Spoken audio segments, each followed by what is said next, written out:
साथ गाइए, आइए जी आइए मेरे साथ गाइए।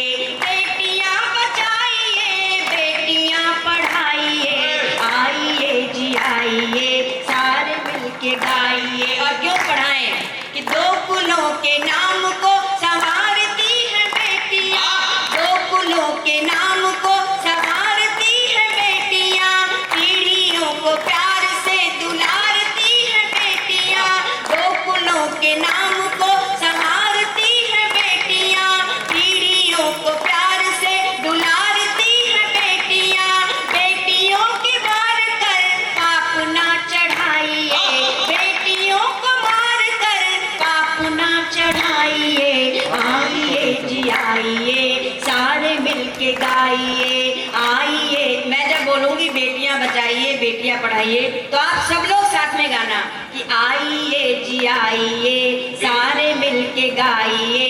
बेटियां बचाइए, बेटियां पढ़ाइए, बेटियां बचाइए, बेटियां पढ़ाइए, आइए जी आइए मेरे साथ गाइए। और बेटियां क्या हैं कि लक्ष्मी है, दुर्गा है, बेटियां है कालिका, लक्ष्मी है, दुर्गा है, बेटियां है कालिका, लक्ष्मी है, दुर्गा है, बेटियां है कालिका, सुषमा सी नेत्री लता जी सी गायिका, लक्ष्मी है, दुर्गा है, बेटियां है कालिका, सुषमा सी नेत्री लता जी सी गायिका, पीटी उषा कल्पना चावला बनाइए, पीटी उषा कल्पना चावला बनाइए, आइए जी आइए सारे मिलके गाइए। एक साथ तालियां बजाइए रिदम के साथ, आइए जी आइए सारे मिलके गाइए, आइए जी आइए सारे मिलके गाइए। बेटियां बचाइए, बेटियां पढ़ाइए, बेटियां बचाइए, बेटियां पढ़ाइए, आइए जी आइए सारे मिलके गाइए, आइए जी आइए सारे मिलके गाइए, आइए जी आइए सारे मिलके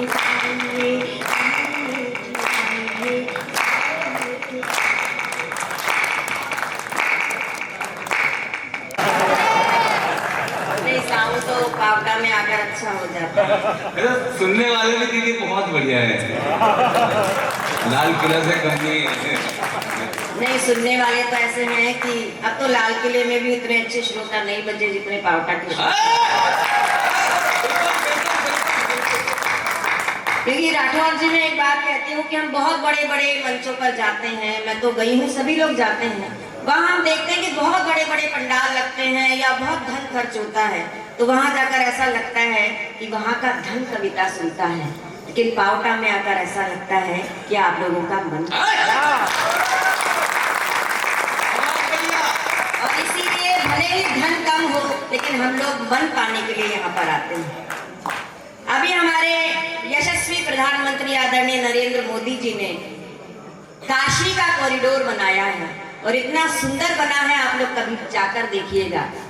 गंगा का उद्गम गंगोत्री से होता है, बाद में वो ऋषिकेश हरिद्वार होते हुए काशी में जब आती हैं, फिर गंगा सागर में जाकर विलीन हो जाती हैं सागर में। वो उस पूरी कथा को, क्योंकि गंगा दशहरा अभी आने वाला है, मैंने एक छोटे से गीत में कहा है, नमामि गंगे के नाम से ये रचना मैं यहाँ प्रस्तुत करती हूँ। आदरणीय सांसद जी यहाँ बैठे हैं और आप लोग भी सुनिएगा, जो नए बच्चे हैं उनको भी पता चलेगा कि गंगा की यात्रा, गंगा केवल एक नदी नहीं है, बल्कि गंगा हमारी संस्कृति है, हमारी धरोहर है। उस गंगा के नाम एक रचना मैं पढ़ती हूँ। मेरे पास हर तरह की कविताएं हैं, लेकिन पावटा में मैं बिल्कुल खरी कविताएं सुनाती हूँ, सुनिएगा। माँ गंगा की पावन पुण्य कहानी को दोहराती हूँ, माँ गंगा की पावन पुण्य कहानी को, मोक्षदायिनी पाप नाशिनी गाथा जग कल्याणी को दोहराती हूँ, माँ गंगा की पावन पुण्य, राम सुनना,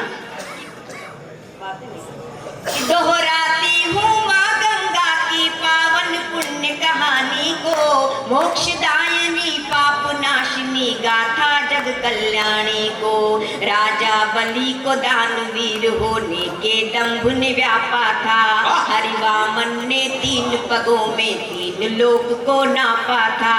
ब्रह्मा जी ने वामन जी के चरणों को तब धोया था। ब्रह्म कमंडल में चरणामृत को फिर स्वयं संजोया था। चरणामृत से ब्रह्मा जी ने गंगा को अवतारा था। विष्णु पगा ने सृष्टि रचयिता के कारण तन धारा था। जो पुराण ने गाई उन ऋषियों मुनियों की वाणी को, दोहराती हूँ माँ गंगा की पावन पुण्य कहानी को। दोहराती हूँ माँ गंगा की पावन पुण्य कहानी को।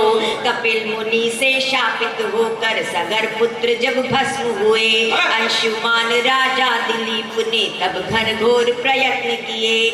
दोनों के तप नहीं फले तब डोर भगीरथ ने थामी। दोनों के तप नहीं फले तब डोर भगीरथ ने थामी। स्वर्गलोक से गंगा माँ को भू पर लाने की ठानी। ब्रह्मा जी ने महादेव का तप करने की खोजी राह, कि ब्रह्मा जी ने महादेव का तप करने की खोजी राह। और महादेव ही थाम सकेंगे महावेगवाही प्रवाह। महादेव ही थाम सकेंगे महावेगवाही प्रवाह। पूजा तभी भगीरथ ने शिव शंकर औघड़ दानी को। पूजा तभी भगीरथ ने शिव शंकर औघड़ दानी को। दोहराती हूँ माँ गंगा की पावन पुण्य कहानी को। दोहराती हूँ माँ गंगा की पावन पुण्य कहानी को। और अब आगे की कहानी बहुत ही सार्थक है, सुनिए। गंगा मैया ब्रह्म कमंडल से धरती की ओर बढ़ी। चम चम चमकीली रेखा सी जो चांदी से गई मड़ी। महाभयंकर गर्जन तर्जन महाभयंकर वेगवती। खोल जटाएं महादेव भी खड़े हुए थे आदियति। स्वागत में दोनों बाहें अंबर की ओर उठाई थी। स्वागत में दोनों बाहें अंबर की ओर उठाई थी। शिव की जटा बीच माँ गंगा तब हो शांत समाई थी। शिव की जटा बीच माँ गंगा तब हो शांत समाई थी। भागीरथ की घोर तपस्या की अनमोल निशानी को। भागीरथ की घोर तपस्या की अनमोल निशानी को। दोहराती हूँ माँ गंगा की पावन पुण्य कहानी को। दोहराती हूँ माँ गंगा की पावन पुण्य कहानी को। अब जो बच्चे मेरे सामने बैठे हैं वो जरा थोड़े और ध्यान से सुने कि साथ भगीरथ के गोमुख से गंगा सागर तक आई। साथ भगीरथ के गोमुख से गंगा सागर तक आई। सगर सुतों को मोक्ष मिला बोलो हर हर गंगे माई। इसी वंश में राम लला ने दशरथ के घर जन्म लिया। इसी वंश में राम लला ने दशरथ के घर जन्म लिया। केवट से उतराई छोड़ी हरि को गंगा पार किया। सुर सरिसम इस राम कथा को वाल्मीकि ऋषि ने गाया। सुर सरिसम इस राम कथा को वाल्मीकि ऋषि ने गाया। तुलसीदास ने अवधि में इसको घर घर तक पहुँचाया। तुलसीदास ने अवधि में इसको घर घर तक पहुँचाया। गंगा पुत्र भीष्म के जीवन की अनमोल निशानी को। दोहराती हूँ माँ गंगा की पावन पुण्य कहानी को। दोहराती, तालियां बजा दीजिएगा। दोहराती हूँ माँ गंगा की पावन पुण्य कहानी को। अब कहाँ से गंगा का अवतरण हुआ और कहाँ पर सागर में जाकर मिली वो, कि छोड़ हिमालय ऋषिकेश हरिद्वार प्रयाग तलक आती। निर्मल पावन जलधारा खेतों में सोना उपजाती। काशी के कंकर कंकर में शिव शंकर मिल जाते हैं। काशी के कंकर कंकर में शिव शंकर मिल जाते हैं। गंगा में डुबकी खाकर तो सभी पाप धुल जाते हैं। गंगा में डुबकी खाकर तो सभी पाप धुल जाते हैं। और ये पंक्तियां अगर आपके हृदय पर ठप से लग जाएं तो मुझे बताइएगा कि काशी के कंकर कंकर में शिव शंकर मिल जाते हैं। गंगा में डुबकी खाकर तो सभी पाप धुल जाते हैं। यूं तो नदियां हैं अनेक, सभी का आदर पूरा है, लेकिन का चित्र अधूरा है। क्या बात है, वाह वाह। यूं तो नदियां हैं अनेक, सब ही का आदर पूरा है, लेकिन माँ गंगा के बिन ये आर्यावर्त अधूरा है। इसीलिए अमृत कहते हैं माँ गंगा के पानी को, दोहराती हूँ माँ गंगा की पावन पुण्य कहानी को। और गीता अंतिम चरण इसका जीत आपके सामने रखती हूँ कि पाप बढ़े कलयुग में इतने माँ गंगा अकुलाई है, पाप बढ़े कलयुग में इतने माँ गंगा अकुलाई है, पावन धारा मैली होकर दिन पर दिन कुमलाई है। वैसे तो वो गंगा गायत्री को माता कहते हम, वैसे तो वो गंगा गायत्री को माता कहते हम, फिर भी इनके रख रखाव पर उदासीन क्यों रहते हम, फिर भी इनके रख रखाव पर उदासीन क्यों रहते हम। और आओ नमामि गंगे के अभियान में अब शामिल हो ले, कि आओ नमामि गंगे के अभियान में अब शामिल हो ले, और तन मन धन देकर सारे हर हर हर हर गंगे। क्या बात है, वाह वाह। आओ न बोलो हर हर गंगे, आओ नमामि गंगे के अभियान में अब शामिल हो ले, तन मन धन देकर सारे हर हर हर हर गंगे बोले। वरना पीढ़ी दर पीढ़ी भुगतेगी इस नादानी को, वरना पीढ़ी दर पीढ़ी भुगतेगी इस नादानी को, दोहराती हूँ माँ गंगा की पावन पुण्य कहानी को। मोक्षदायिनी पापनाशिनी गाथा जग कल्याणी को, दोहराती हूँ माँ गंगा की पावन पुण्य। क्या बात है, शानदार। बहुत बहुत धन्यवाद। आप लोगों ने मेरी इन दोनों बिल्कुल नई लिखी हुई रचनाओं को सुना। मुझे इन रचनाओं को सुनाने का अभ्यास नहीं था, लेकिन फिर भी मैं पावटा में सुनाकर, क्योंकि ये मेरा अपना घर है, नई नई रचनाएं सुनाती हूँ। अब बहुत देर से जिनकी प्रतीक्षा हो रही है, हमारे सांसद महोदय, हम सब लोगों के भाई, और कविता प्रेम जिनके अंदर है, खेल के प्रति प्रेम तो है ही, और देश प्रेम तो जग जाहिर है। मैं बड़े आदर के साथ, बड़े सम्मान के साथ उन्हें आमंत्रित करती हूँ, और इस धन्यवाद के साथ कि वे इतने देर तक यहाँ बैठे, अपने व्यस्त कार्यक्रम में से हमें समय दिया और यहाँ पर आए। लेकिन एक भी हाथ खामोश नहीं रहना चाहिए। मैं देखती हूँ कि यहाँ की तालियां तो खूब बजती हैं, लेकिन जो कुर्सी पर लोग बैठे हैं उनकी तालियां कम आती हैं। एक बार सारा सदन दोनों हाथ ऊपर उठाए, ऐसे नहीं, दोनों हाथ ऊपर करें, दोनों हाथ करो ऊपर, दोनों हाथ ऊपर करो। मैं एक एक को देख रही हूँ। अब इन्हें 10 बार तालियां बजाइए। 1 2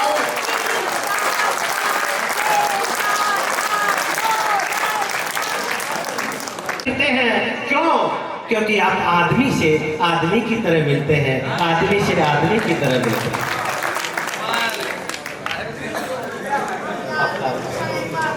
बोले भारत माता की। सबसे पहले तो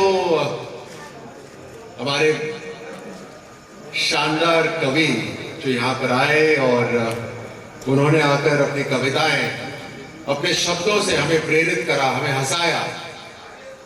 हमारे दिल में कई जो बातें होती हैं वो अपने शब्दों से बताई, समाज की बातें, देश की बातें। डॉक्टर कीर्ति काले जी, दिनेश देसी घी, अब समझ में आ रहा है देसी घी क्यों बोलते हैं आपको। राम शानदार, उन्होंने खूब जोशीली बात करी। चेतन चर्चित, मोनिका जी, सिद्धार्थ, और एक बार जोरदार तालियां इन सभी कवियों के लिए, जोरदार तालियां। हम इनको क्या दे सकते हैं? देखिए, इन्होंने हमें इतना प्रेरित करा, इन्होंने इतना हंसाया हमारे को। शायद इस पूरे हफ्ते में मैं इतना नहीं हंसा होऊंगा जितना आज हंसा। तो हम इनको और क्या दे सकते हैं? एक बार जोरदार ताली बजाइए। यहाँ पर हमारे जनप्रतिनिधि पूजा चौधरी जी हैं, निर्मल जी, और सभी मेरे पार्टी के मेरे साथी यहाँ पे मौजूद हैं। मैं सभी का नाम नहीं ले रहा। यहाँ पर आयोजन, इस समारोह का आयोजन करने वाले पत्रकार परिषद पावटा के सभी सदस्य, एक बार सभी के लिए, खासतौर से आयोजकों के लिए जोरदार तालियां बजाइए।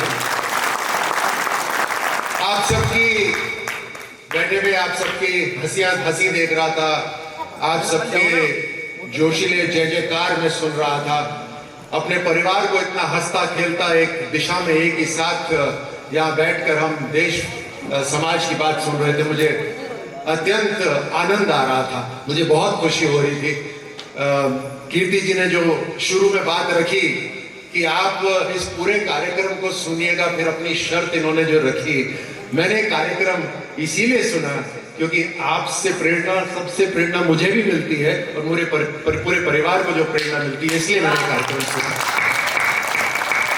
क्योंकि जो बात आपने शर्त के तौर पे रखी, मैं आपको बताना चाहता हूँ, ये मेरा परिवार है, इन्होंने इनके आशीर्वाद से, इनके स्नेह से मुझे ताकत मिलती है। मैं एक सैनिक रहा हूँ, एक खिलाड़ी रहा हूँ जो बोलते नहीं है, और दोनों में बंदूक का काम था। मेरी बंदूक बोलती थी, मैं नहीं बोलता था। जब अभी बात होती है, कई बार बात होती है, राजनीति में हूँ, कई बार बात होती है, कुछ ऐसे लोगों से भी मिलता हूँ जो कहते हैं कि, और उनकी गलती नहीं है, वो अपनी कला दिखाते हैं, अपनी उनकी जो क्षमता है वो बोलते हैं। आप मुझे और मेरी पत्नी को कई बार कहते हैं कि आप ऐसा ऐसा करिएगा, उससे ये प्राप्ति होगी। मैं और मेरी पत्नी इस बात से बिल्कुल हम एग्रीमेंट में रहते हैं कि हम कतई कुछ भी ऐसा नहीं करेंगे जिससे जो हमारे नाम पर नहीं है वो हमें कहीं ना मिल जाए। इस जीवन के अंदर और जैसे मेरे जो दोस्त थे पीछे, वो जब यहाँ बोलते थे कि हमारे नाम की ताली बजाना, वैसे ही जो जीवन के अंदर मेरे नाम का लिखा है वही मुझे मिलना चाहिए, उसके अलावा नहीं मिलना चाहिए। इस बात से मैं बिल्कुल एक एग्रीमेंट में हूं कि ऐसा ही जीवन में होना चाहिए। देखिए, जीवन में जो मैंने करा, मैं कोई किसी खानदान से नहीं हूं। जीवन में जो मैंने करा वो अपने बलबूते से करा। चाहे आतंकियों को ढेर करने की बात हो, चाहे ओलंपिक में पदक जीतने की बात हो, अपने दमखम से करा। और आज जो मैं कर रहा हूं वो इसलिए कर रहा हूं क्योंकि मुझे इस देश का जो कर्ज है वो निभाना है। ये संकल्प है, एक इस देश में पैदा होने के बाद एक संकल्प है मेरे। और हम सब अलग अलग मिट्टी से बने हैं। मैं जिस मिट्टी का बना हूं, प्रधानमंत्री मोदी जी का टीम का सदस्य हूं, तो एक संकल्प है जीवन के अंदर कि इस जीवन के अंदर कुछ ऐसा करना है कि जीवन के अंत में जब मुड़कर अपना जीवन देखूं तो लगे हाँ मैं जिया था। तो ऐसा जीवन मुझे जीना। यहाँ पर आप देख रहे, मैं वैसे आज इस समय में एक राजनेता के तौर पर यहाँ पर हूँ और हंसमुख चेहरे से मैं यहाँ बैठा हुआ था। ये सारे मुझे अच्छी तरह से जानते हैं। यहाँ कई बार नेताओं की खिंचाई खूब होती है, लेकिन मैं हंसमुख चेहरे से वहां बैठा था क्योंकि इस जीवन में अगर कुछ कमाया है तो सिर्फ सम्मान ही तो कमाया है और सम्मान ही कमाना है आगे उस जीवन के अंदर। तो यहाँ पर निश्चिंत होकर मैं बैठा था और सबको सुन रहा था, चाहे वो पुलिये की बात हो या पुलिया ना हो उसकी बात हो।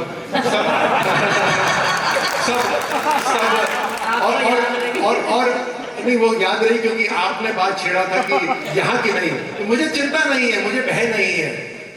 ना मैं आतंकियों का जब सामना करता था तब भय था, ना जब ओलंपिक खेलने गया तब कोई भय है। और आज जीवन जिस तरह से जीता हूँ कोई भय नहीं है, बिल्कुल फियरलेस, क्योंकि जो मैं हूँ वो मैं हूँ और जो भगवान का आशीर्वाद है, आपका आशीर्वाद है, वो आशीर्वाद है, तो फिर भय किस बात का।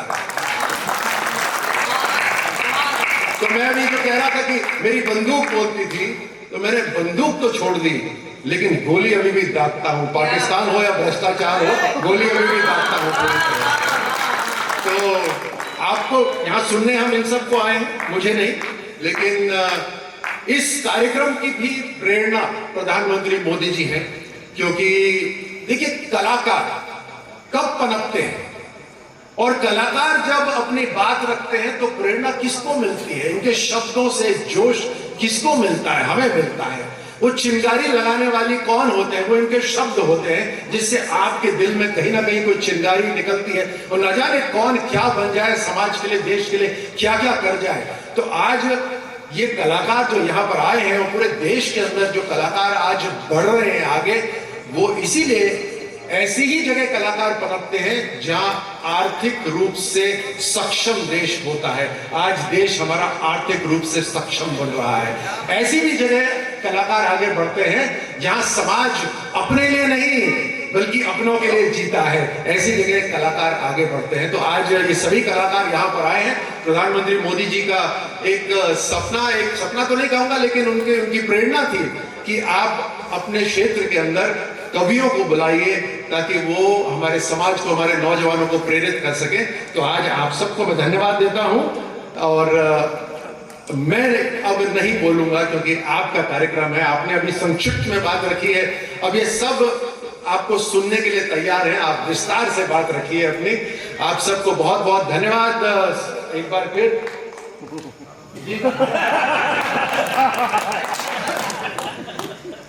ये राम की टुकाई पहले कीर्ति जी भी कर रही थी और मैंने राम को धीरे से बोला था कि भैया तेरी ठुकाई होने वाली है, यहाँ पे थोड़ा बात कम कर, लेकिन राम अभी भी बात कर रहा है। बहुत बहुत धन्यवाद आप सबको। बोले भारत माता की।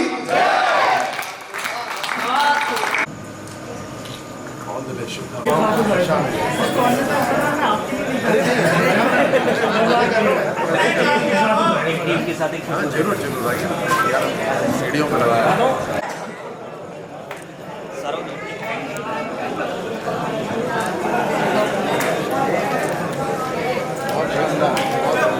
एक बार जलती हुई मोमबत्ती में किसी ने प्रश्न किया, धागे ने मोम से प्रश्न किया कि मैं तो जल रहा हूँ पर तू क्यों पिघल रहा है? तो मोम ने जवाब दिया कि जिसे दिल में बसा रखा हो उसकी तबाही नहीं देखी जाती। हम सभी कवियों ने अपने देश को, अपनी संस्कृति को अपने दिल में बसा रखा है। तो जहाँ कहीं पर भी उसे ठेस लगती है तो हमारा दिल चीत्कार करके कविताएं लिखता है। एक बार जलते हुए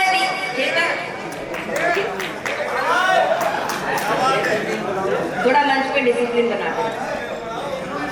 एक बार जलते हुए दीपक से किसी ने प्रश्न किया कि हे दीपक, तू जलता है, रोशनी देता है, लेकिन साथ में धुएं की लकीर भी छोड़ता चला जाता है। तो जिस दीवार के सहारे तुझे रखा जाता है वो पूरी दीवार काली हो जाती है, इसका क्या रहस्य है? तो दीपक ने जवाब दिया कि हे दोस्त, मैं अंधेरा निगलता हूँ इसलिए कालिख उगलता हूँ। तो आज जितने भी रचनाकार मंच पर बैठे हैं सारे जलते हुए दीपकों की तरह से हैं। समाज को रोशनी देते हैं, उजाला देते हैं, लेकिन कहीं कहीं धुएं की लकीर भी छोड़ते चले जाते हैं। श्रोताओं, आज के दिन की सारी रोशनी आपकी है, सारा उजाला आपका है, लेकिन कहीं पर थोड़ी बहुत भी धुएं की लकीर दिख गई हो तो वो मेरी अपनी है, मेरे कवि मित्रों की है। हमारे बीच में आपके ही यहाँ के रचनाकार मनीष जी यहाँ बैठे हैं जो बहुत देर से प्रतीक्षा कर रहे हैं कि उन्हें भी एक कविता सुनाने का अवसर मिले। तो मैं उनसे एक छोटी सी रचना सुनाने की गुजारिश करती हूँ और उसके बाद सोनम जी हमारे बीच में हैं जो प्रतिवर्ष एक रचना लेकर आती हैं। उनसे भी मैं एक कविता सुनाने का आग्रह करूंगी और उसके बाद हम अपनी टीम की तरफ चलेंगे। मनीष यहाँ पर आए और एक रचना छोटी सी यहाँ पर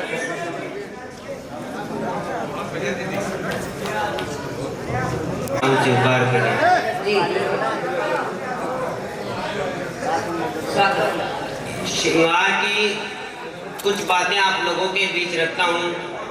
अभी मोहिनी दीदी ने बताया कि मोहब्बत के चक्कर में 25-35 टुकड़े हुए हाथरस में। वहाँ से मैं आपको बताना चाहता हूँ कि मोहब्बत अब किस मुकाम पर आ चुकी है। दीदी की एक कविता है, वो आप सुनना यूज एंड थ्रो की मैं गुजारिश करूँगा। दीदी अपने को सुनाएगी अभी अगले राउंड में। वो आप सुनोगे तो आप बेखूब समझ जाओगे कि मोहब्बत क्या चीज़ है और आज के लोग उसको किस तरह से कर पा रहे हैं। सुनना, एक प्रेमी अपनी प्रेमिका को एक पायल देता है और वो पायल उस प्रेमी को उड़ाना देते हुए कहती है कब, जब अगर लड़की बदल जाए तो कहते हैं कि उसकी मजबूरी है और अगर लड़का बदल जाए तो कहते हैं वो बेवफा है। यहाँ से एक पायल अपने प्रेमी को उड़ाना देते हुए कहती है, युवा साथियों का समर्थन चाहूंगा कि बांधे मुझे अपने हाथों से उसके पाँव में। पायल कह रही है अपने प्रेमी से कि बांधे मुझे अपने हाथों से उसके पाँव में और खनक लेने दे मुझे अपने घर के आंगन में, कि मत जाने दे मुझे दूसरों के आंगन में, वरना मैं टूट के बिखर जाऊंगी, मुझे बिखरने से बचा ले।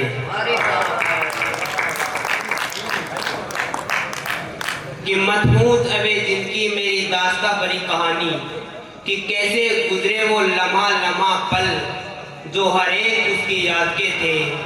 अब मत बया कर तू उसकी यादों को मेरे सामने, कि बिछुड़ने का दर्द क्या होता है, जरा गगन से टूटते हुए सितारे से पूछिए।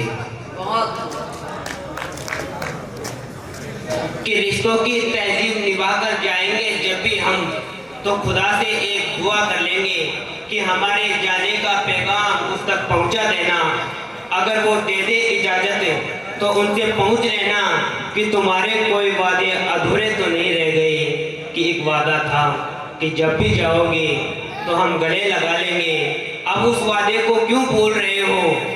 अब उस वादे को क्यों भूल रहे हो?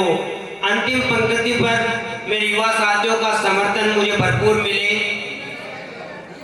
कि जब भी जाएंगे तो खुदा से एक दुआ कर लेंगे। अब उस वादे को क्यों भूल रहे हो? कि प्रेम के पन्ने मिलन में, कि प्रेम के पन्ने मिलन में हमने तो तुम्हारा ललाट चूमा था। अब बता दो किसी ने तुम्हारे अधरों को चूम लिया क्या?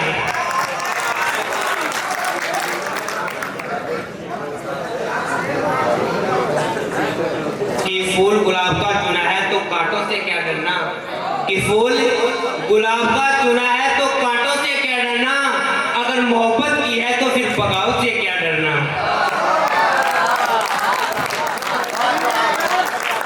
इन्होंने अपने दिल के फकोले आपस में दोनों वाली माँ शारदे को नमन और मंच पे बैठे सभी अतिथिगण सभी मेरा प्रणाम। मैं हर बार कुछ अपना नया लेके आती हूँ, वो इसलिए कि मैं चाहती हूँ कि मैं आपकी प्रेरणा से कुछ अच्छा लिख सकूँ, कुछ समझ सकूँ, और मुझे हर बार आप लोगों से प्रेम मिलता है। और मैं आपको बताना चाहूँ, आपने अभी भक्ति रस, वीर रस, प्रेम रस सभी सुन लिया है, और मैं कुछ आपको नया सुनाना चाहती हूँ। अंत में मैं बताऊंगी आपको कि पोयम जो है उसका टाइटल क्या है, तो सुनिएगा। थी मैं नींद में और मुझे इतना सजाया जा रहा था। थी मैं नींद में, मुझे इतना सजाया जा रहा था, मानो बच्चे को बड़े प्यार से नहलाया जा रहा था।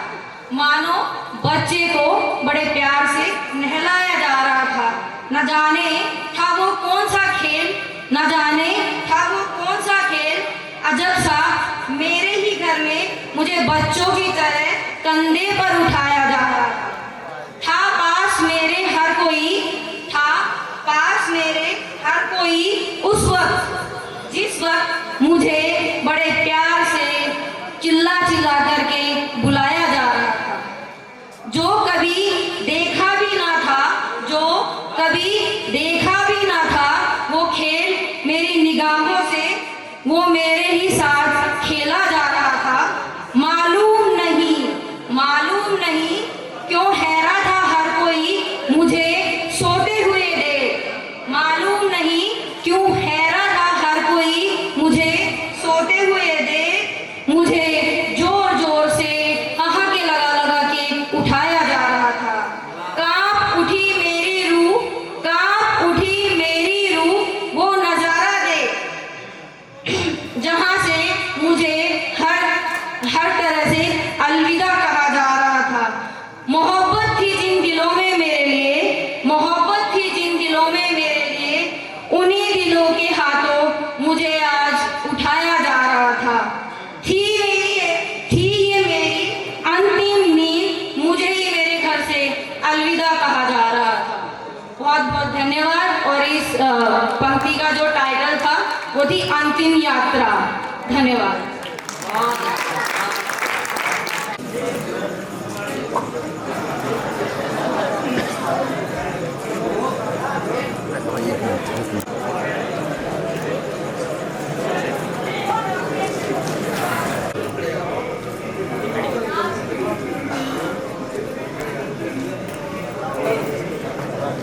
आनी चाहिए नहीं तो फिर तेरी हमारे मध्य के राजे हैं राकेश जी शर्मा।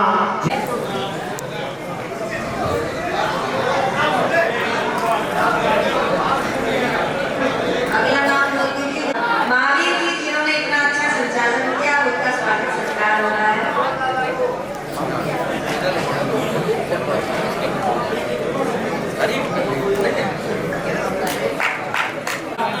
फिर दोबारा से हमें जमाना पड़ता है। बहुत हो गए सारे, अब मत बुलाना बीच में।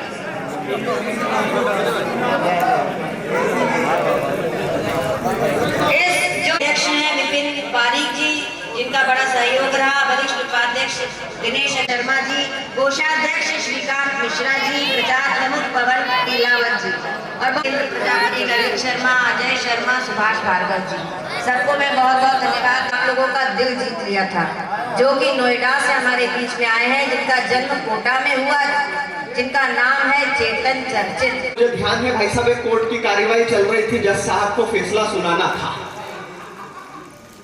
अभी थोड़ी सुना, तुम काय फंस रहे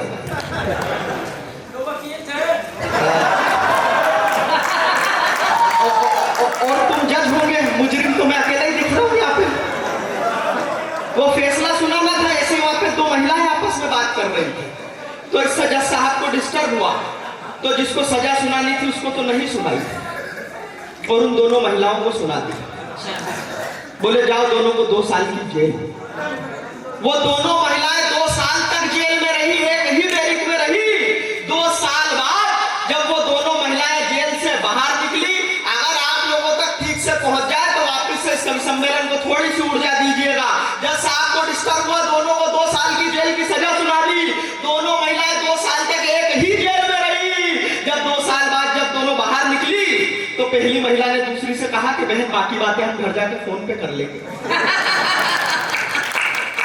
तो जो भाई साहब बात कर रहे थे उनसे मेरा हाथ जोड़ के निवेदन है, बाकी बातें आप घर जाके फोन पे कर लेंगे। अभी यहाँ पर इस मस्ती के इस आयोजन को और जरा महोत्सव बनाइए।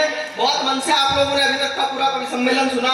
एक तो मैं बता दूं, बहुत ही बढ़िया ये रिकॉर्डिंग कर रहे हैं मेरे भाई। तुम अभी मेरी रिकॉर्डिंग करोगे, फिर अपनी गर्लफ्रेंड को दिखाओगे, वो फ्रेंड रिक्वेस्ट मुझे भेज देगी, नुकसान तुम्हारा।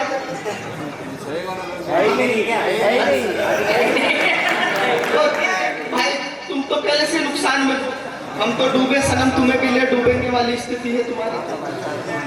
नहीं मैं इन सब चक्करों में पड़ता ही नहीं भाई, मैंने तो कसम खा रखी है ना, तो खुद शादी करूंगा ना अपने बच्चों को करने दूंगा। टेंशन तनाव लेना ही नहीं चाहिए, मैं तो सच बता रहा आप लोगों को। लेकिन आप लोगों के बीच में आकर के वाकई में बहुत अच्छा लगा, बहुत मन से आप लोगों ने पूरा कार्यक्रम सुना। मुझे तो, मैं सच बता रहा, किसकी कसम भाई साहब, आपकी कसम सच बता रहा मैं तो यहाँ आया तो मेरे से तो आते ही पूछा गया, क्यों बता दूं मेरी रेपुटेशन है, इनसे किसी से नहीं पूछा, मेरे से आते ही पूछा चेतन ये बताओ तुम्हारे खाने पीने की क्या व्यवस्था है। मैंने कहा भाई साहब खाना छोड़िए,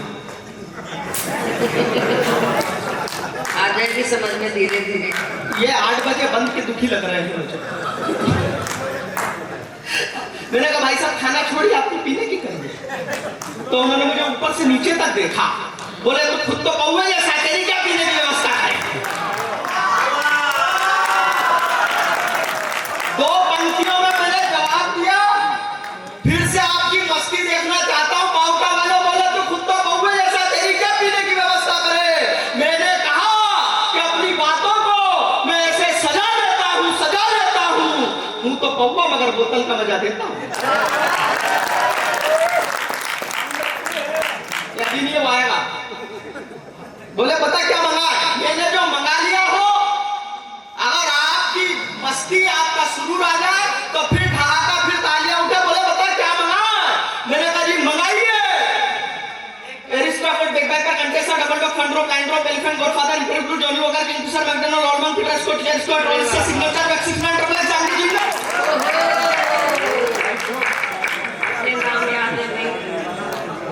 छोड़ के 1 गिलास ग्लूकोज।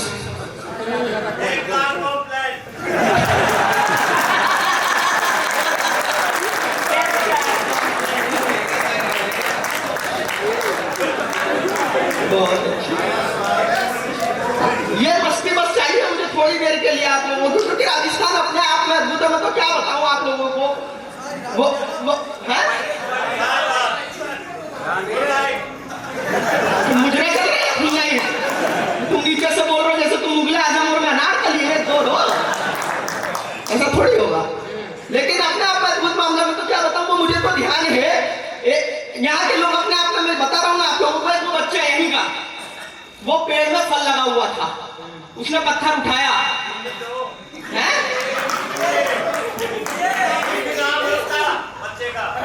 आप ही का था क्या? वो फल लगा हुआ था, उसने पत्थर उठाया, पत्थर फेंक के मारा, फल में लगा नहीं। बच्चा बोला वो फल ये तो चुकी भी हो, लगी ही नहीं। बच्चा बोला ये घटना वहां महाराज जी देख रहे थे तो महाराज जी ने बच्चे को समझाया, बोले बेटा ऐसा नहीं बोलना चाहिए और ये फल में पत्थर फेंक के नहीं मारना चाहिए, अच्छे संस्कार नहीं, अच्छी बात नहीं है, अब ऐसा मत करना। बच्चा कहाँ मानने वाला था, इन्हीं का था। जब ये नहीं मान रहे तो वो कैसे मानता? उसने फिर पत्थर उठाया, फिर फेंका, फिर लगाया नहीं, तो बोला वो थारी वो चूकी गई हो। महाराज जी ने फिर उसे कायदे से समझाया, बोले बेटा अब ऐसे मत बोलना, अब अगर तुम ऐसे बोलोगे अच्छे संस्कार नहीं, अच्छी भाषा नहीं, अच्छा तरीका नहीं है, अब अगर तुम ऐसे बोलोगे तो ऊपर से बिजली कड़केगी, बिजली तुम्हारे ऊपर गिर जाएगी। बच्चा कहाँ मानने वाला था? तुम तो ऐसे बता रहे हो जैसे उसमें तुम्हारा भी योगदान था। उसने फिर पत्थर उठाया, फिर फेंका, पत्थर फिर नहीं लगा। बच्चा बोलो ओ थारी में चुकी क्यों? यकीन जानो पावटा वालों, बिजली कड़की, बिजली गिरी, बच्चे पे नहीं महाराज जी पे। और फिर ऊपर से भगवान ही बोले ओ थारी। तो आप लोग अब मत चुप हो, ये दूसरा दौर है, थोड़ा सा मस्ती में और सारे कभी सोच रहे थे कौन जाएगा। मैं आप लोगों को केवल थोड़ी देर मस्ती में लाने के लिए आया हूँ, आपके आनंद तक पहुंचो देवो में। तो मैं क्या बताऊं आप लोगों को, मेरे विषय में कह रहे थे। मुझे तो एक बार एक लड़की मुझे सपरिवार देखने आई, सपरिवार देखने आई, मेरे साथ हो सकता है। एक बार आई, एक बार तो लड़की वाला है हमारे परिवार में, हमारे पिताजी ने बोला कि देखो ये है हमारा लड़का। बोले हमने देख लिया, अब इसे किसी अच्छे से डॉक्टर को दिखा। मेरी स्थिति ऐसी, एक बार एक लड़की मुझे सपरिवार देखने आई, साथ में अपनी कमाऊ माँ और गृहिणी पिता को लाई। सारी स्थिति उल्टी।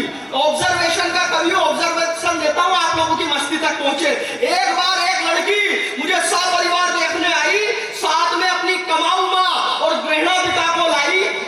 मैं किचन में मेहमानों के लिए चाय गरमा रहा था, मैं किचन में मेहमानों के लिए चाय गरमा रहा था और खिड़की से लड़की को देख देख शर्मा रहा था, और खिड़की से लड़की को देख देख शर्मा रहा था।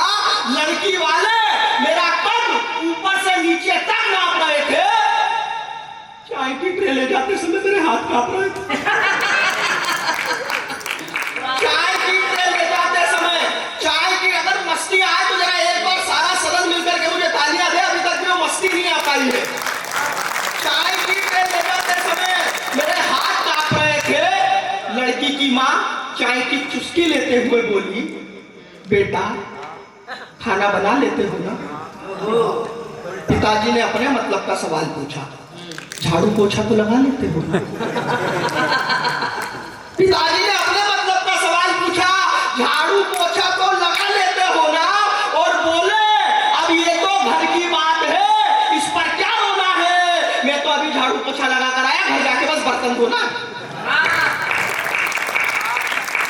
ये उन्हीं लोगों की बची है जिन्हें घर जाके धोना है,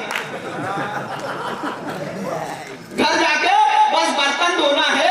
शादी के बाद मैं तुम्हें बिल्कुल अपने बेटे की तरह रखूंगा। बिल्कुल विपरीत स्थिति, ऑब्जर्वेशन देखना, एक एक पंक्ति पर आपका ढाक, आपकी तालियां। शादी के बाद मैं तुम्हें बिल्कुल अपने बेटे की तरह रखूंगा, इन सब घरेलू काम में तुम्हारी पूरी मदद करूंगा। जवाब में हमारे पिताजी बोले, हमारा बेटा सर्वगुण संपन्न है, उसे सब कुछ आता है, बिल्कुल बेल जैसा एकदम सीधा साधा है, बिल्कुल बेल जैसा एकदम सीधा साधा है। लड़की वालों ने थोड़ा थोड़ा और हमने भरपेट नाश्ता किया। यही होता है जब मेहमान आते तो थोड़ा सा उन्हें खिलाने के बहाने खुद ही खाते हैं।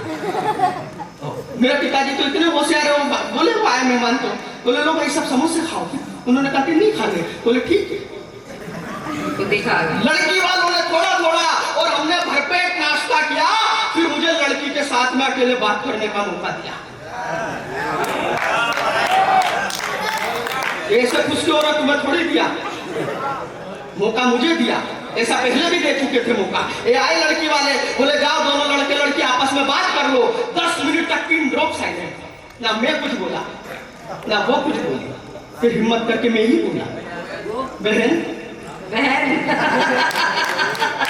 क्या कॉन्फिडेंस है भाई। बहन आप कितने भाई बहन हैं?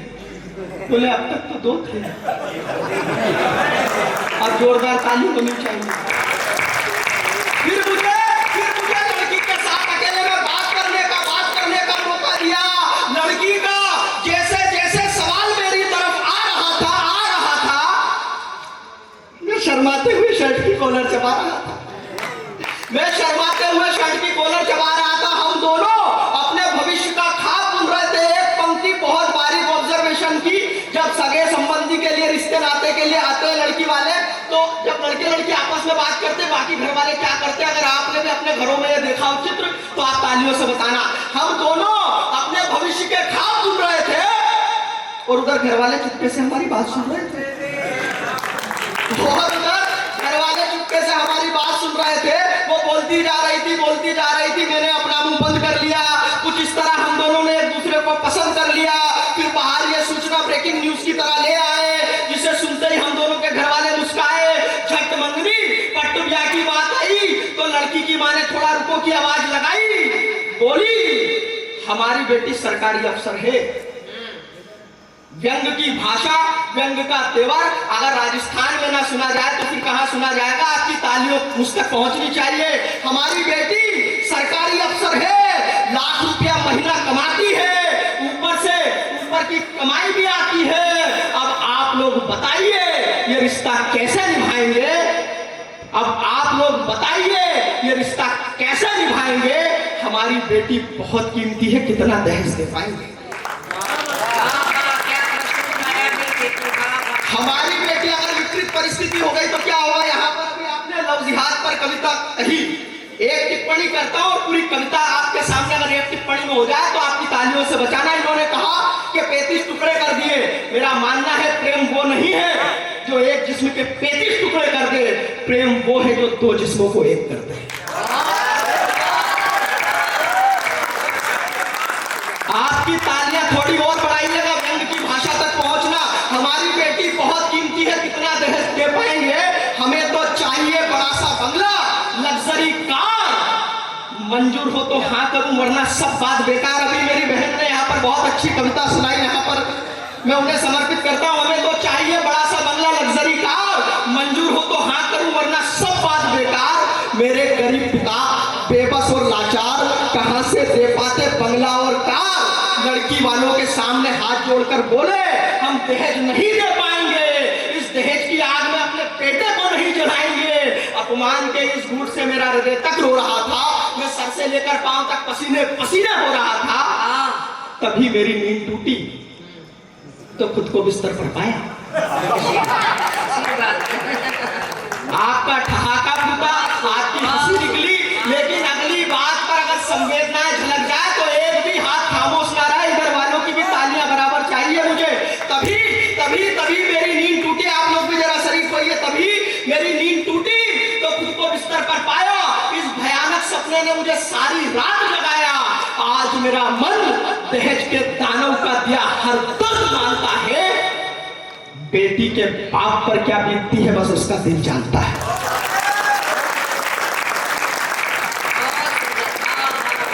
कहीं अंजुम रहमान जी कहती है अपने जख्मों को भी आईना बनाया हमने, अपने जख्मों को भी आईना बनाया हमने। आपको हंसता हुआ चेहरा दिखाने के लिए इतना आसान नहीं होता खुद का तमाशा करना। कलेजा चाहिए जमाने को हंसाने के लिए।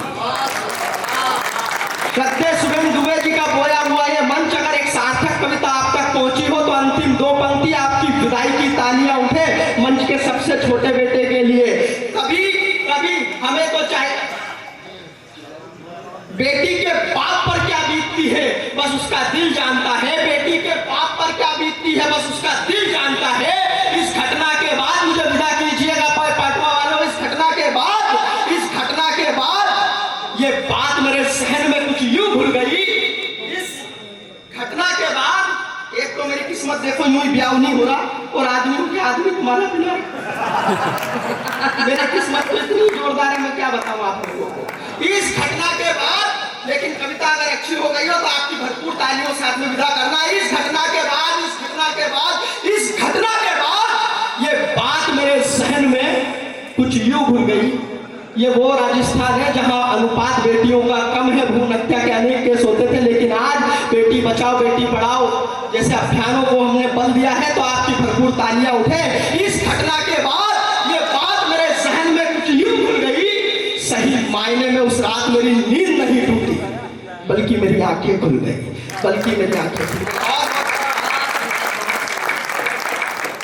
एक स्त्री बनकर रह जाती, एक नारी बनकर रह जाती, वो कभी माँ का गौरव प्राप्त नहीं कर पाती। तो माँ और पिता दोनों ही बहुत आवश्यक हैं। उन्होंने लिखा कि इनकी बाहों में बसा स्वर्ग सरीखा गांव। क्या है पिता? कि इनकी बाहों में बसा स्वर्ग सरीखा गांव। बाबूजी एक पेड़ है, अम्मा उसकी छांव। तो माँ और पिताजी को अपने सुबह उठकर जरूर चरण स्पर्श करें। और जब भी घर से बाहर निकले, कई बार बच्चे बड़े हो जाते हैं तो केवल बाय बाय करके चले जाते हैं, लेकिन माँ और पिताजी को बताकर जाएं तो इसी बात में वो खुश हो जाते हैं कि हमारे बेटे बताकर जाते हैं कि मैं बाहर जा रहा हूँ। तो आज से ये संकल्प लें कि अपने माता पिता को जब भी बाहर जाएं बताकर जाएं कि मैं कहाँ जा रहा हूँ, कितने बजे लौटूंगा, क्योंकि यही वो लोग हैं जो हमें परवरिश देते हैं, हमें संस्कार देते हैं। आइए क्रम को आगे बढ़ाती हूँ और एक ऐसी कवित्री को आमंत्रित करती हूँ जिन्होंने पहले दौर में भी आप लोगों का बहुत मन मोहा था। फूल को खार बनाने पे तुली है दुनिया, कि फूल को खार बनाने पे तुली है दुनिया, सबको बीमार बनाने पे तुली है दुनिया। और हमने जिस लोहे को पिघला के खिलौने ढाले, उसको हथियार बनाने पे तुली है दुनिया। तो जब ये दुनिया खिलौनों के लोहे को हथियार बनाने पर तुली हो, ऐसे दौर में एक ऐसी रचनाकार, एक ऐसी कवित्री जो हाथरस से चलकर हमारे बीच में आती हैं, आजकल दिल्ली में रहती हैं, वो एक ऐसी अच्छी कविताएं आपके लिए लेकर आएंगी कि आपका दिल वहा करेगा, आपका दिल आहा करेगा। एक बार अपनी भरपूर तालियों के साथ आमंत्रित करें मोनिका दहली जी। बहुत अच्छा आप लोग सुन रहे हैं। मैं भी अपने क्रम पर हूँ, पंक्तियां पढ़ती हूँ।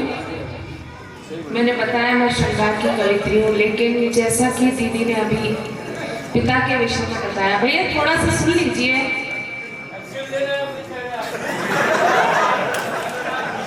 नहीं सुनो भाई, सुनो, थोड़ा सा सुनो। गलत बात है, अच्छी बातें भी मंच से सुनो। यहाँ देखकर सुनाओ, तुम यहाँ अच्छे। अभी दीदी ने बहुत अच्छी बात आपके बीच में रखी, पिता के विषय में बताया, माँ के, आप सभी जानते हैं। उसी बात को आगे बढ़ाना चाहती हूँ। उसके बाद जैसा आप सुनेंगे मैं वैसा सुनाऊंगी। 4 पंक्तियां माँ के लिए पढ़ना चाहती हूँ। उससे पहले एक बात कहना चाहती हूँ कि पिता के लिए जब भी मैंने कलम उठाई, मेरी कलम छोटी पड़ गई। तब मैं एक बात कहना चाहती हूँ कि छोटा भाई बड़े भाई से पूछने लगा कि भैया जब भी माँ मुझे गोदी उठाती है वो मुझे यहाँ बिठाती है पीठ पे, और जब पिता गोदी उठाते हैं तो मुझे कंधे पे बिठा लेते हैं, ऐसा क्यों? बड़े भाई ने जवाब दिया कि माँ जब भी गोदी उठाती है और यहाँ बिठाती है तो वो ये कहना चाहती है कि जहाँ तक मैं देख रही हूँ तू वहाँ तक देखे, और पिता कंधे पे इसलिए बिठाते हैं कि जहाँ तक मैं नहीं देख पाया तू वहाँ तक देखे। तो ऐसे हमारे पिता होते हैं। 4 पंक्तियाँ पढ़ना चाहती हूँ। बहुत बहुत धन्यवाद, बहुत अच्छी कविता को भी आप बहुत अच्छा सुन रहे हैं। माँ के लिए 4 पंक्तियाँ पढ़ना चाहती हूँ। क्या है माँ? जब हम लोग दूर प्रदेश में जाके रहते हैं तो क्या महसूस करते हैं, जैसा मैंने किया मैं वो आपके बीच रखती हूँ। प्यार से चूमना चाहत का मजा आता था,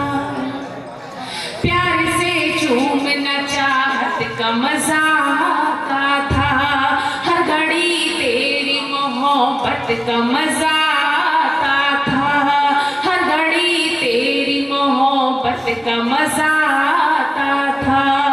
दूर परदेश में रहकर समझ आया माँ, दूर परदेश में रहकर समझ आया माँ, तेरी बाहों में तो जन्नत का मजा आता था, तेरी बाहों में तो जन्नत का मजा आता था। बहुत बहुत धन्यवाद। और मैं गजल पढ़ती हूँ, गीत पढ़ती हूँ, तो मेरा मन है कि मैं आपके बीच में एक हिंदी की गजल रखना चाहती हूँ, जिसके काफिये जो आपने देखा होगा गजल में अक्सर जो काफिये और रदीफ लिए जाते हैं वो उर्दू का प्रयोग किया जाता है। मैंने एक छोटा सा प्रयोग किया है हिंदी के काफिये लेकर, पढ़ती हूँ, सुनिएगा। चर्चित को ये बहुत पसंद है। दीदी पढ़ती हूँ, मतलब पढ़ती हूँ, सुनिएगा। बहुत अच्छी। यदि प्यार में हम इतने समर्पित नहीं होते, यदि प्यार में हम इतने समर्पित नहीं होते, यदि प्यार में हम इतने समर्पित नहीं होते, यदि प्यार में हम इतने समर्पित नहीं होते, दुनिया में तेरे नाम से चर्चित नहीं होते, दुनिया में तेरे नाम से चर्चित नहीं होते। और शेर सुनिएगा। तुम साथ निभाते तो ये नौबत नहीं आती, तुम साथ निभाते तो ये नौबत नहीं आती, खत आपके गंगा में विसर्जित नहीं होते, खत आपके गंगा में विसर्जित नहीं होते। और ये शेर भी सुनिएगा, ये शेर मेरी तरफ से और पूरे मंच की तरफ से है, ध्यान से सुनिएगा। जागी हूँ कई रात में यादों में किसी की, जागी हूँ कई रात में यादों में किसी की, ये गीत गजल छंद यूं अर्जित नहीं होते, ये गीत गजल छंद यूं अर्जित नहीं होते, यदि प्यार में हम इतने समर्पित नहीं होते। और ये शेर भी सुनिएगा, मेरे नौजवान दोस्तों के लिए है। चोरों की तरह आते थे गलियों में हमारी, चोरों की तरह आते थे गलियों में हमारी, आते जो खुले आम तो वर्जित नहीं होते, आते जो खुले आम तो वर्जित नहीं होते। गजल खत्म, तालियां बजाइए। मैं गजल पढ़ रही थी, सत्यनारायण भगवान की कथा नहीं। चलिए एक मतलब दो शेर और पढ़ती हूँ। एक छोटा सा 2 मिनट का गीत पढ़ना चाहती हूँ और उस गीत की भूमिका में एक मतलब 2 शेर पढ़ती हूँ, आप सभी का ध्यान चाहूंगी। आदरणीय, आप भी ये सब बातें कर रहे हैं, मैं चाहती हूँ कि 2 मिनट आप कविताएं सुन लें। जी आप सभी पीछे सुनाइए। नहीं, आप लोग सुनिए ध्यान से, इसलिए कहते हैं कि रास रखने के लिए यदि एक मधुबन चाहिए।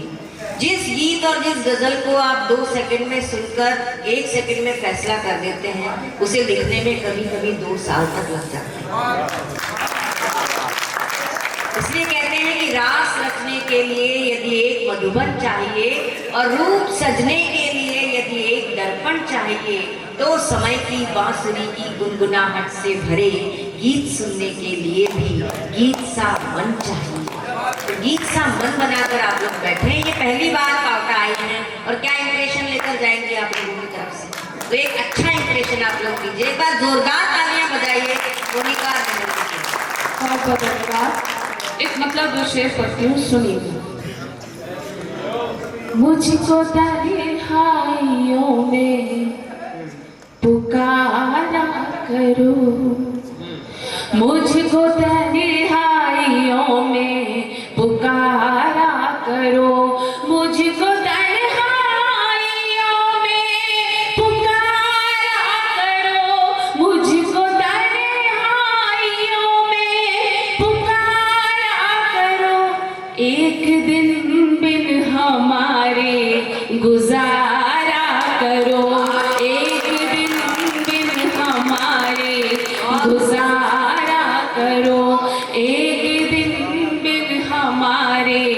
गुजारा करो। और शेर सुनिएगा। तेरी आँखें न बदनाम कर दे मुझे, तेरी आँखें न बदनाम कर दे मुझे, तेरी आँखें न बदनाम कर दे मुझे, तेरी आँखें न बदनाम कर दे मुझे, पागलों की तरह मत निहारा करो, पागलों की तरह मत निहारा करो, पागलों की तरह मत निहारा करो। और ये शेर सुनिएगा। जान देना मोहब्बत में मुश्किल नहीं, जान देना मोहब्बत में मुश्किल नहीं, जान देना मोहब्बत में मुश्किल नहीं, आप तो मुस्कुरा कर इशारा करो, आप तो मुस्कुरा कर इशारा, आप तो मुस्कुरा कर इशारा करो। बहुत बहुत धन्यवाद। चाचा जी चाहिए, गजल का असर हो गया। 2 मिनट का एक गीत है, बहुत अच्छा गीत है, आप लोगों को अच्छा लगेगा। एक हिंदुस्तानी लड़की से एक विदेशी महिला ने पूछा कि आप कौन हो, कहाँ से हो, तो उसका जवाब सुनिएगा और यदि आप तक पहुंच जाए तो आपका समर्थन तालियों के माध्यम से चाहूंगी। एक हिंदुस्तानी बेटी क्या कहती है जब उससे पूछा जाता है कि आप कौन हो, कहाँ से हो? इंडियन इंडियन हूँ मैं लड़की, इंडियन हूँ, इंडियन हूँ मैं लड़की, इंडियन हूँ, रंग बिरंगे बाल नहीं, रंग बिरंगे बाल नहीं, टैटू मॉडल चाल नहीं, देसी जीवन हूँ, इंडियन हूँ मैं लड़की, इंडियन हूँ, इंडियन हूँ मैं लड़की, इंडियन हूँ। और बंद सुनिएगा। जीन्स पहन कर देखी पर साड़ी सुंदर है, गहना हमेशा पहना, जीन्स पहन कर देखी पर साड़ी सुंदर है, गहना हमेशा पहना, फैशन के संग सीखा मैंने मर्यादा में रहना, यही है कहना, वॉच नहीं मैं हाथों की, वॉच नहीं मैं हाथों की, नींद उड़ा दूं रातों की, हीरे का कंगन हूँ, इंडियन हूँ मैं लड़की, इंडियन हूँ, इंडियन हूँ मैं लड़की, इंडियन हूँ। और ये बंद भी सुनिएगा। एक हिंदुस्तानी लड़की के लिए किसी प्रोफाइल की जरूरत नहीं होती, उसकी बातें ही ऐसी होती हैं जो प्रोफाइल से ज्यादा होती है। सुनिएगा। इंडियन हूँ मैं लड़की, इंडियन हूँ, मेरी बातों से खुल जाती है मेरी प्रोफाइल, अलग स्टाइल, मेरी बातों से खुल जाती है मेरी प्रोफाइल, अलग स्टाइल, हर कोई करना चाहे मेरे फोन का नंबर डायल,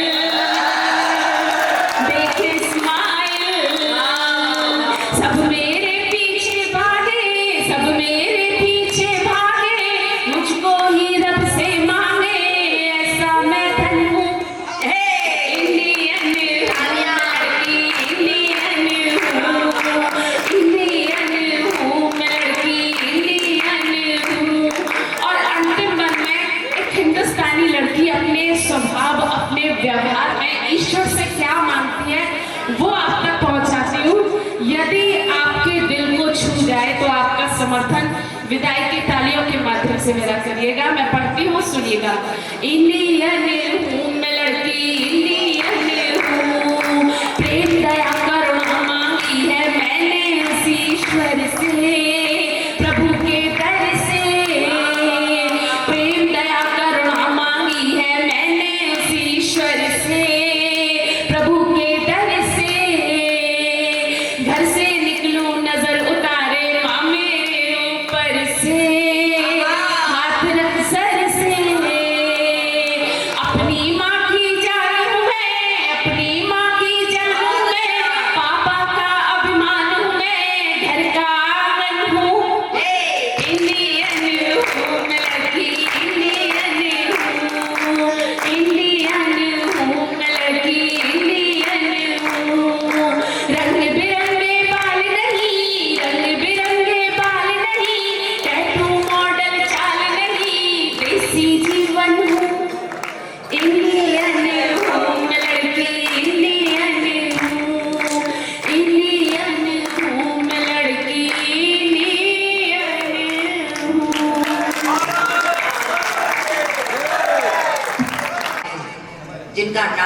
राम